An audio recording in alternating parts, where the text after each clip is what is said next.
In the middle of Africa, there is a lion farm managed by the Owen family. They have recently moved here from London, and the eldest daughter Mia is not happy about it because she misses her friends. She also avoids spending time with the animals, not even wanting them in the same room as her, unlike her brother Mick, whose mental health is poor. Mia keeps getting in trouble at school because she has no friends, which worries her mother Alice, but it only makes her father John angry. He tries to point out to her how lucky she is to live in such a beautiful place, but Mia doesn't listen. One night, Mick is having sleep terrors again, so Alice tells him a story to help him calm down. It's the tale of the shaman of the Shangaan people, who predicted the miracle of a white lion being born on Christmas. Such a miracle actually happens when Christmas arrives at the Owen household and John shows up with a white lion cub they name Charlie. The chances of a white lion are 1 in a million, so Charlie's presence on the farm will be big to attract more tourists, but Mia ignores him too. Later, Mia tries to video chat with a friend from England, but he is busy so he can't keep her company right now, which makes Mia cry. Charlie comes over and tries to comfort her, and Mia does smile when she finally dares to pet the little guy, but she denies liking it when Mick teases her for it. Things get annoying for her again when she's trying to practice soccer outside and Charlie comes to steal her ball, bursting it. Mia picks Charlie up and takes him inside to her family, complaining all the way and getting angry when John tries to distract her with the pancakes made by the maid, Jody. One morning, Mick falls asleep while feeding Charlie, so the lion goes to bother Mia instead. She's hesitant at first, but eventually, Charlie wins her over and as she takes on the duty of feeding him, the two of them bond. From then on, Mia begins playing with Charlie and Mick every day. By the time Charlie turns 4 months old, he's doubled his size and become Mia's best friend. He's also learned how to follow her orders to a T, becoming a well-trained pet.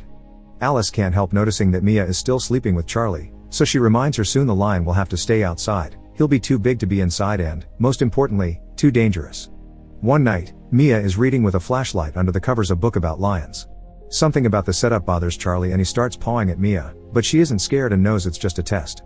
This connection with Charlie inspires Mia to begin visiting the other animals on the farm too, so she starts joining her dad when he goes out on his feeding rounds. She takes the chance to ask John how the farm makes money, so he explains that once the guest house is ready, they'll get the attention of tourists, filmmakers, and researchers. They also sell lions to zoos and other breeders. Mia forbids John from ever selling Charlie, but John doesn't care and reminds her that a lion will always be wild, never a pet. Sometime later, Mia is leaving for 2 weeks on a school trip, so Charlie needs to stay in his enclosure.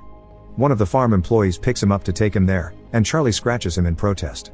Mia wants to stay and help but she can't be late, so the employee uses a chain to pull Charlie into the enclosure with his friends. During the trip, Mia misses her lion too much and is distracted, not even paying attention during the soccer match she's part of. Charlie misses her as well, so he stops washing and eating while she's gone, and he doesn't defend himself from other lions either. Mia's class goes on an excursion to abandoned prison that makes Mia think of the farm enclosures. Unable to stand the idea of Charlie being locked up, she decides to escape from her teachers and hitchhike her way home. By the time Alice gets a call from the school to inform her what's happened, Mia is already back, feeding Charlie and singing for him. When Charlie turns 1 year old, he's bigger than Mia, yet he still likes to lie down on top of her. Jody sees this and worries about her safety, but Mick tells her it's fine because Mia has her lion enchanted. However, Charlie's bigger size also brings trouble. Now he can reach the dinner table and steal their food directly from the serving bowls.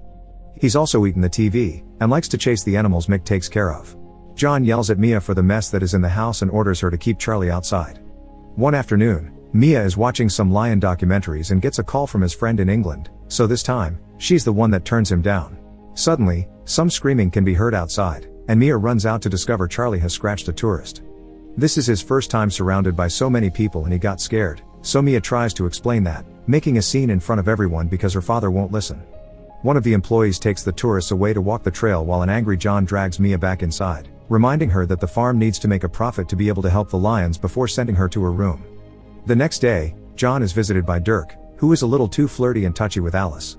He wants to do some business with the lions, but John informs him he doesn't want to work with him anymore. Mia still spends time with Charlie, but from on it's always outside in his enclosure. One afternoon, Alice notices Mia's arms are covered with scratches and asks her not to play with Charlie anymore. Mia refuses, explaining the lion is just learning to control his claws and their relationship is based on trust. To prove her point, Mia lets Charlie jump on her from behind, which is usually against the rules. This gives Alice a scare, but they're just playing around. In the evening, the family goes out together for dinner, and Mia doesn't lock the enclosure well, so Charlie escapes while they are away. The reason the family is celebrating is that the farm is finally making an actual profit. Their grandfather hadn't done a good job taking care of the farm, so the family had lived in London for a while until they were ready to return. When the family gets back to the farm and sees the door open, John immediately calls his employees to go looking for Charlie. Mia isn't allowed to go with them, but as soon as they leave, she sneaks out to search too. The fence has a new lock that Mia can't open, so she considers climbing over, but Mick shows up and reminds her the fence is electric. She doesn't need to worry though, because Mick has the solution. He calls for one of his elephant friends and makes it break the lock with its huge paw. The siblings enter the wild area and easily find Charlie, who turns out has escaped to rescue one of Mike's pets.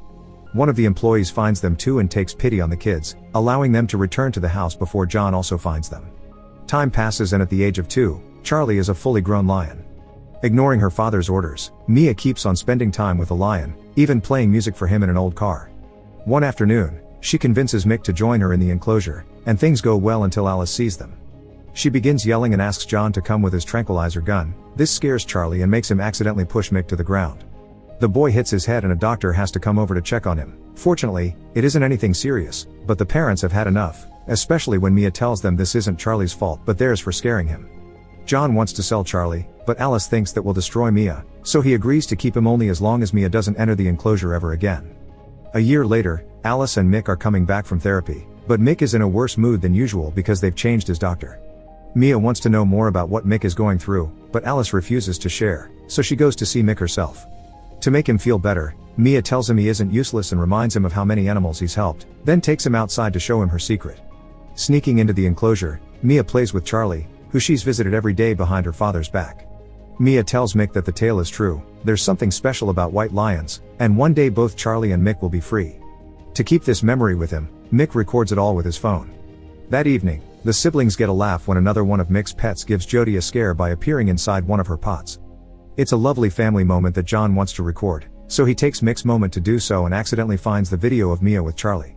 Furious to see his rules broken, John decides he'll sell Charlie to the first buyer. Charlie is moved to a different enclosure with the other wild lions, and Mia goes to see him to promise him she'll rescue him later. She ends up falling asleep against the fence, so the next morning, she wakes up to find John and the employees arriving in a truck. They put a lioness to sleep to be sold, and Mia takes the chance to climb on top of the trunk and follow them to discover where the lions are taken to. When they make it to the destination, Mia is disgusted to find out the truth behind these sales. Dirk runs a business where tourists can pay to shoot a lion in a safe space and keep the trophy. John is ashamed of being there too, but Dirk doesn't let him play nice and reminds him it's his business that allows John to keep the farm. Not having much of a choice, John promises Dirk he'll bring Charlie in 2 days. When Mia returns home, she does some research on the internet and finds out this is how many sanctuaries in Africa legally operate to survive. They sell one to save a dozen. The knowledge her father has been doing this haunts her, and she can't even look him in the eye during dinner, so she leaves without eating. Mick goes to check on her and Mia tells him the truth because he's the only one she can talk to. She's also decided she wants to escape with Charlie and take him to the Timbavati Game Reserve, a refugee for white lions, and Mick accepts to help her. He quickly plans a trip for Mia. There will be 2 days by car, then she'll have to continue on foot for 5 or 6 days. Mia takes as much food as she can in her bag, and Mick decides to give him all his savings as well. Mia escapes while everyone is sleeping and is found by Jody, but she isn't there to scold her, she's there to help. Jody gives Mia the keys to the enclosure, so now she's able to free Charlie and they can run away together. Before leaving though, she also frees a bunch of other animals. This way when her family wakes up the next morning, they'll be locked inside until the employees arrive to help, earning Mia an advantage in time and distance. As soon as the animals are back in their enclosures, John goes looking for Mia in his truck, and Mick sends Mia a message to warn her. This is the part of the plan. When John finds them, he's distracted by Charlie, so Mia approaches him from behind and steals the tranquilizer gun. After calling him out for his lies and his lack of will in changing the world, Mia puts her dad to sleep with a dart and steals the truck. Now Charlie can safely travel in the back without being seen. Mia sends a text to Mick to tell him of John's location so he can be rescued, and John wastes no time in calling the police. So when Mia stops by a gas station to refill the tank and get some food, she has to get out quickly before the clerk notices her face on the news. The police also put roadblocks in Newlands, so Mick calls Mia to warn her she needs to get off the highway. This causes Mia to make a sudden dangerous turn on the road to avoid the cops, ending up in the middle of a humble town. When she almost falls asleep behind the wheel, Charlie tries to check on her, and her frustration causes her to break down and ask the lion to kill her already. Charlie calms her down with a quick swipe of his paw, and then the two of them fall asleep on top of the truck while watching the stars. Meanwhile, John gets a call from Dirk demanding to know where Charlie is, so John tells him the lion isn't for sale anymore. The next day, Dirk shows up at the farm because he's seen the news, so he threatens with finding Charlie first. Desperate not to let him get there first, especially when he's informed that the police have been given permission to shoot, John takes Mick and Alice with him to join the search. Back to Mia, she finishes the driving part of the trip with bad news. The map she's been using is old, and the area she's supposed to cross now has been taken over by a shopping mall. Since she doesn't have options, Mia pulls a risky move and takes Charlie out of the truck to make him enter the mall with her. Everyone is scared of the lions, so they stay away from them, and this allows them to easily find the back door and finally make their way into the wilderness. Charlie is happy to be in the wild and even begins hunting, which allows Mia to save some meat for later. After Mia spends a night sleeping on top of a tree, Dirk catches up with them and tries to capture them, but Charlie attacks Dirk and scares off the tourists that wanted to buy him. After the pair escapes, Mia's family arrives, and John orders Dirk not to show his face again. Alice is confused by all this, so John finally confesses that Mia knows about the hunting. An argument ensues because accidentally seeing a kill was what traumatized Mick the last time and made them flee to London, so John had promised it wouldn't happen again. To stop their parents from arguing, Mick tells them Mia is taking Charlie to the Shangaan People's Reserve. The trip begins to take a toll on Mia, who is sunburned and has run out of provisions.